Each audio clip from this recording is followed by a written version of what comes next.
Hey everyone, I hope you're well. Welcome to August. I hope you are getting ready for either in-person classes or teaching remotely. This video is about 3 weeks late, and it's late for a reason because we've been scrambling all summer to put forth some major organizational changes that we are proposing for PADE and that we want your input on. So you will shortly be receiving a ballot where we're asking for you to vote on these changes. And the purpose of this video is to give you background and rationale on these changes so that you can make an informed vote. So our 2020 organizational changes revolve around two big categories. First, structural changes to how PADE operates. This will primarily impact the board members.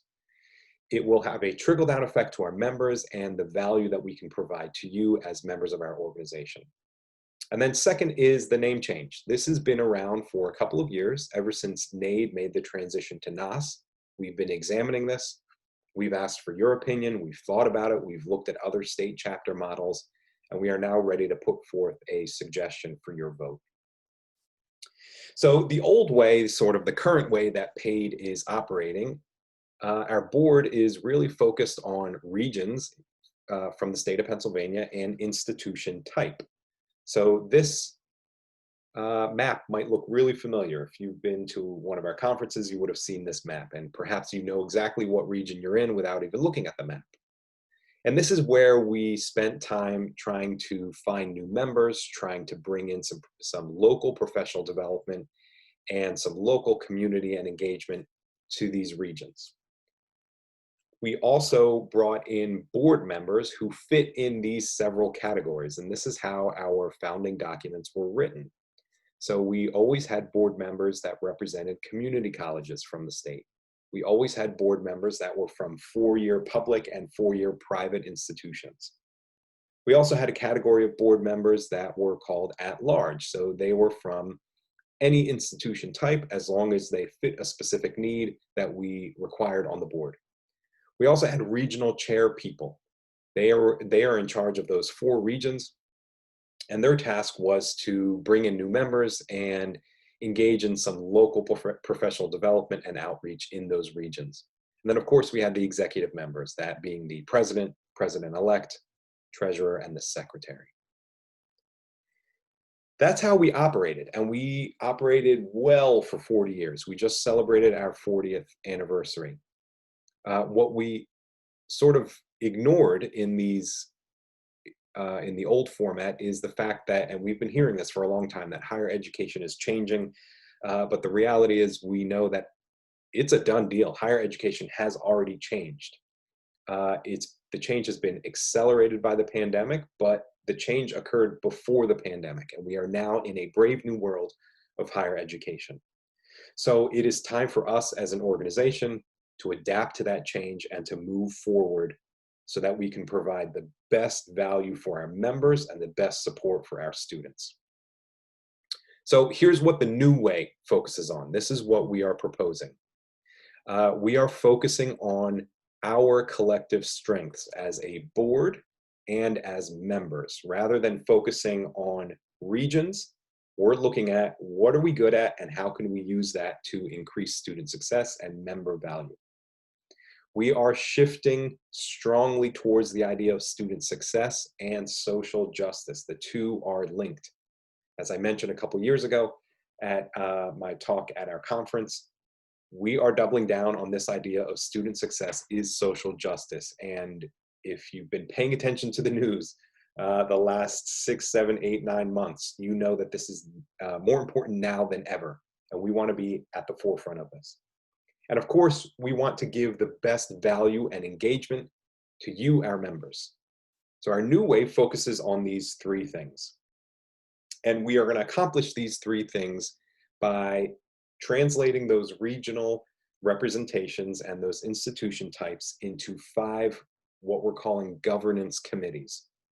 And here's what it looks like. I know this is a lot of text on here, but let me just talk you through it. So these are our 5 governance committees. This is the new change that's being proposed.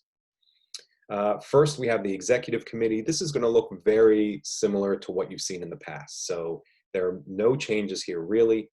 What you can see in these governance committee boxes are just a quick summary of the duties as we foresee them and the required strengths and skills that are needed.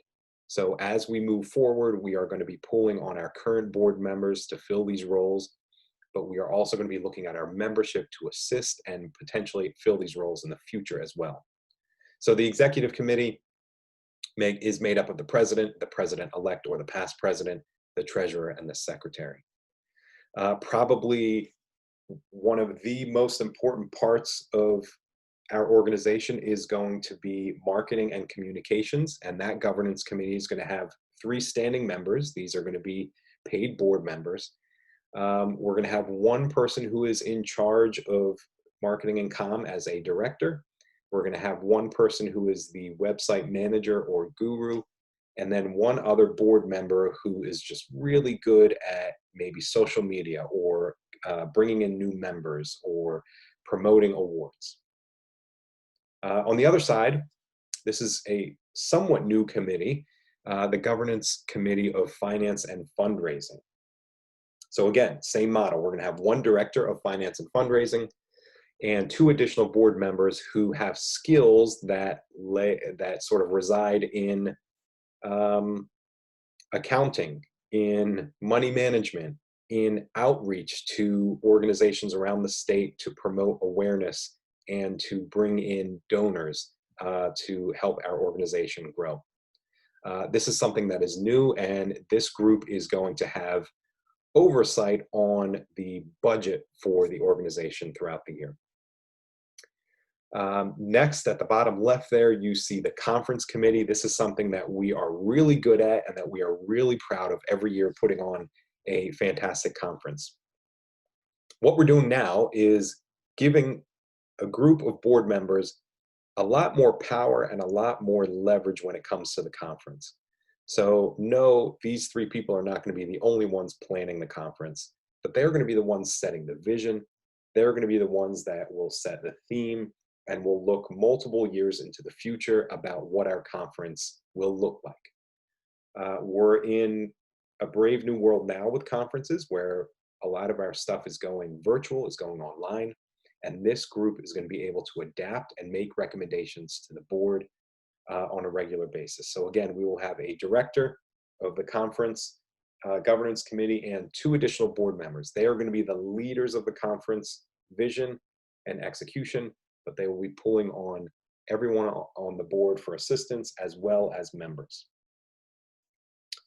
And finally, this one I'm super thrilled to announce because this is something that we've been after for many years, and we have so many strong board members that can contribute to this and so many strong members that can contribute to this. Finally, we want to offer a professional development governance committee. And what that means is PADE is going to turn around to its members and offer robust professional development on a regular and sustained basis. So this will probably look like virtual at first because we're in a pandemic, but also because that's an easy way to get started. This will have a director who is in charge of coordinating professional development around the state. It will also have 2 additional board members who have this as their passion. This is going to be a huge new area of outreach for PADE, and it is going to offer you, the members, more professional development outside of just our conference. It will also offer you, our members, chances to present, chances to get your work published, chances to engage with other professionals and members around the state. We've done this in bits and pieces, by the way, over the years, right? So we have our conference, we do the conference proceedings. We used to have regional meetings and regional professional development opportunities, but now we are bringing it to the forefront and putting it at center stage. All the while, all of these changes are being led by our mission, which is that we will lead the way in supporting, empowering, and advocating for holistic educational opportunities. And you see our values there. We are doubling down on student success and on supporting all students, no matter what's happening at the national level, no matter what's happening at our institutional level, no matter what's happening with developmental education. we're going to be supporting our students towards their success. The second big area of change is the name. So this is sort of bittersweet for me and for many of us on the board and many of you as members as well. The name PADE is just near and dear to all of our hearts. It has a really neat ring to it. It is unique nationally. There's not quite another name like it across the country. The problem with the name is that, like many of you experienced, the term developmental education, developmental educators, unfortunately, carries a pretty negative stigma now. And we're starting to see over the last several years that educators were unable to get funding to come to our conference because of the word developmental. That word sort of started to become honestly perverted and twisted, and we are beyond repair on that word. So we need to move on from it.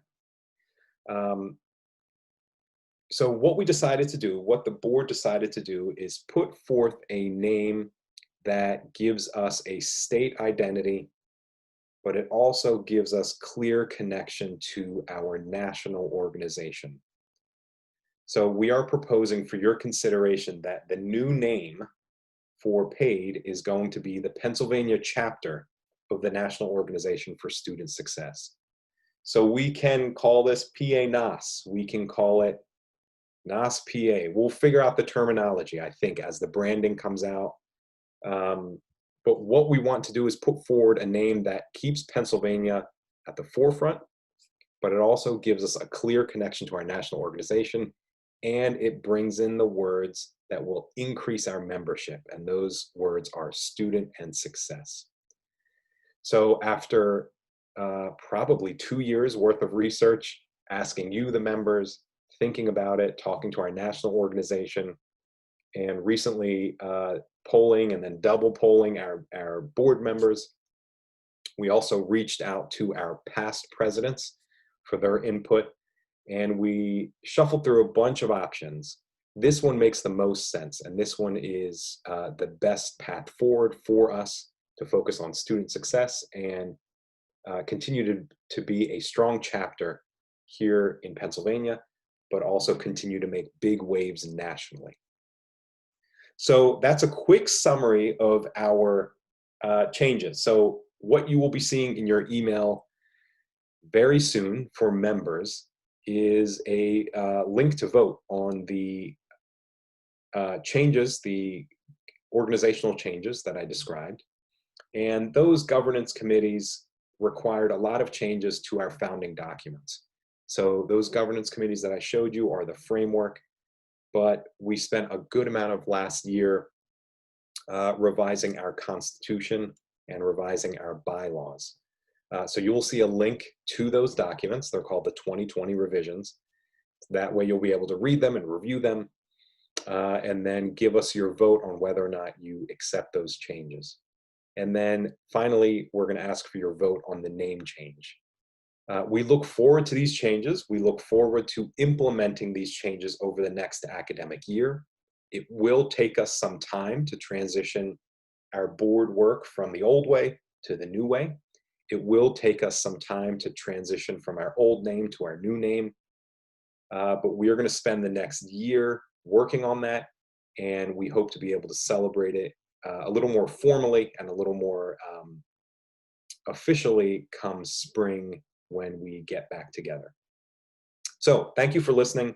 If you have questions, feel free to reply here or to send me an email or to reach out to me, but look out for this ballot in your email shortly, and thank you for your vote. Take care.